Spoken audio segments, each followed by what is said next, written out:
Hey everyone, this is RJ and welcome again to my channel. It has been 3 years since I moved to Estonia as a foreign student, and I think I can say that I have gained a substantial amount of information and knowledge about the country and the city. With that, I want to share with all of you my insights on how much does it really cost to live in Tallinn, Estonia as a foreign student.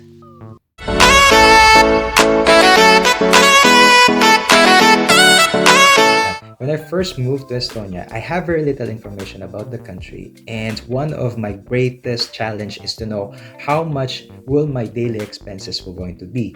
So if you're a foreign student or someone who is planning to move to Tallinn, I totally know what it feels like. That is why I want to make this video and share with all of you my experiences so that at least you can have an idea how much does it really cost to live here. But keep in mind that this is only going to be my personal experiences and expenses. Also, the prices may vary and has already gone up depending on the inflation. To give you an overview, I will be sharing the cost of the accommodation, food, recreational activities, school fees that a student can expect.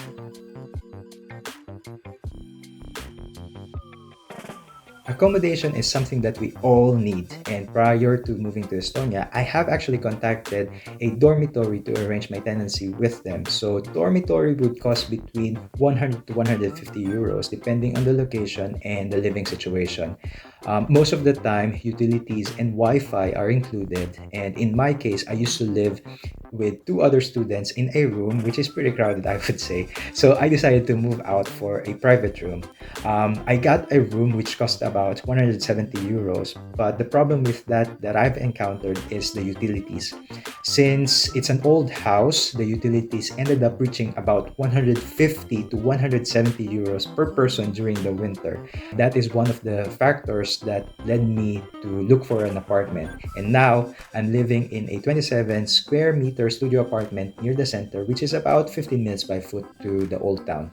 Studio apartments usually costs between 250 to 450 euros depending on the size and the location.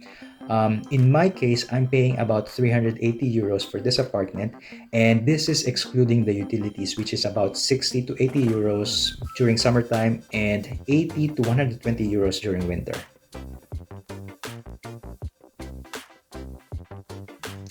When it comes to food, I really have no preference. And to be honest, whatever is the cheapest, that's what I'm going to buy.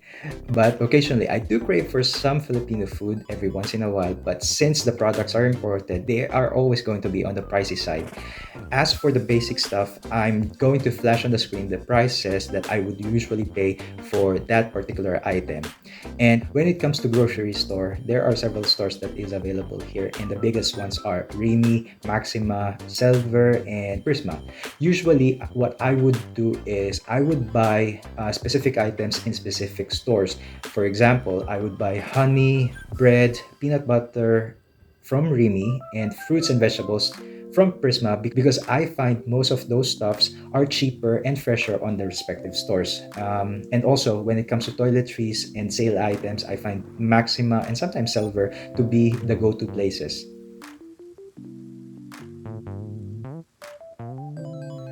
Regarding clothing and apparel, brands like Zara, H&M, and New Yorker are the most common here.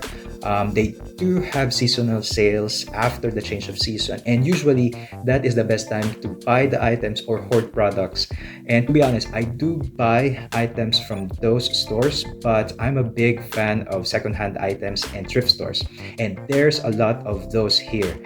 When it comes to clothes, Humana has one of the biggest outlets out there, and every month they would put their items all on sale for just a euro or sometimes even 50 cents for a product. So try to imagine if you're going to buy like a shirt or a jeans or maybe a good jacket, it's only going to cost like 50 euros. And I definitely had that situation where I was able to get or steal those products for just 50 cents. So it's a very good way to save money, especially if you're a student and you don't have so much money to spend. But you also have to have a very good eyes and patience when it comes to looking for good items. My personal favorite thrift store is Pavli Katsukas, and this is one of the places where my close friend and I, Analia, used to go to. We actually made a thrift shopping video, so if you are interested in that, you can also click this icon so you can watch it out later. Dining out or going to clubs or bars are really something that I would be doing on a very rare occasion, and I'll tell you why. The average meal for lunch would range about 7 to 12 euros, and usually dinner would be 8 to 15 euros. So try to imagine that you're going to spend that amount each and every day as a foreign student. Definitely, that's going to be a lot. But if you have the money or means, of course, you can do so.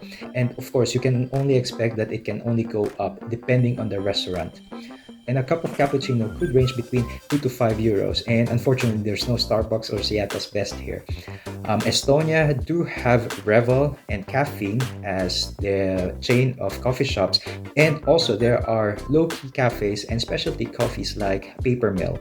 If you're planning to hit the club, most of the clubs will be charging 5 to 10 euros for an entrance fee during the weekends, and that doesn't actually include the drinks. If you're planning to buy drinks, beers usually would cost 3 to 6 euros. Cocktails and wines usually could cost you about 8 to 12 euros. So that's pretty expensive. It really depends on your preference. But normally when I go out with friends, I would just stick to beers. And if I kind of feel like I need to unwind and treat myself, I definitely would go to wine. Or at least I try to look for the cheaper ones. Public transportation in Tallinn is free for residents, but if you're planning to use the taxis here, it's better to download the applications called Bolt and Yandex and use their service rather than ordering a taxi because it's much more cheaper than regular taxi. And unfortunately, Uber is not operating in Estonia. There's also an insurgence of electronic scooters within the city. So Bolt being the cheapest, which has an unlocking fee of about 50 cents and usually costs about 2.75 euros for 15 minutes of usage. On the other hand, Tool and Prime Bike are also a good alternative or an option, which is also scattered within the city. And I'll be putting the link down on the description box below so you can check out the complete price and services. When it comes to monthly subscriptions like gym or data, it really varies. My Fitness is everywhere, but the membership fee is one of the most expensive. Their membership is on the expensive side. It's about 45 euros to 60 euros a month. However, Gym and Lemon Gym usually offers or gives student promos. If you want to go to a cinema, there is usually a discount for students, but you need to have an IC card in order for you to avail the discount. There are also other facilities where the student card will going to be very useful for discounts, such as museums, selected establishments, and even spa. So it is very good to actually ask the establishment if you can avail for the products and services on a student discount.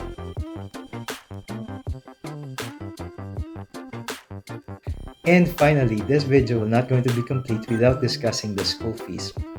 Tuition fee depends on the program and the university where you're attending at. So in my case, the fee that I was supposed to pay each semester is about 1,550 euros. However, I was able to secure a scholarship or a fee waiver, and I ended up not paying anything based on the academic performance.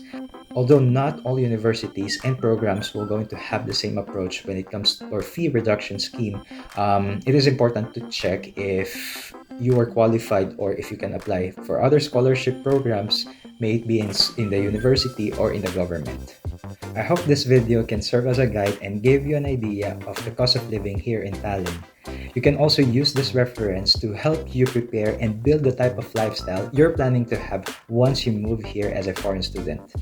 If you enjoy watching this video and want to follow along with my journey, please click the subscribe button and the notification bell icon so you won't miss any of my succeeding videos. You can also follow me on my Instagram account and get the latest updates. So I guess this is going to be it for me for today, and with that, I'll be seeing you in my next video, and travel!